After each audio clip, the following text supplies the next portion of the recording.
বন্ধুরা, আজকে রান্না করব মটর ডাল দিয়ে পাট শাক রসুন সম্বাদ দিয়ে। তো চলো দেখাই।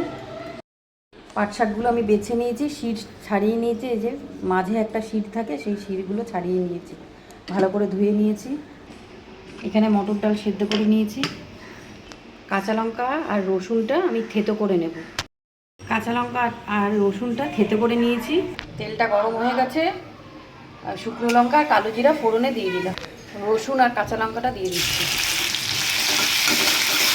রসুন কাঁচা লঙ্কাটা ভাজা ভাজা হয়ে গেছে, আমি ডালটা দিয়ে দিচ্ছি। ডালটা দিয়ে দিলাম, শাকগুলো দিয়ে দিলাম। ডাল সেদ্ধর সময় নুন দিয়েছিলাম, এখন অল্প নুন দেব। খুব অল্প জল দেব। গ্যাসটা কমিয়ে দিয়েছি, অল্প সময়ের জন্য ঢেকে দেব। হলুদ দিয়ে দিচ্ছি, স্বাদ অনুযায়ী চিনি। এরকমভাবে বানিয়ে খেয়ে দেখে, খুব ভালো লাগে খেতে পাট শাকের ডাল। রান্নাটা হয়ে গেছে, আমি নামিয়ে নেব। রান্নাটা হয়ে গেছে, আমি নামিয়ে নিয়েছি।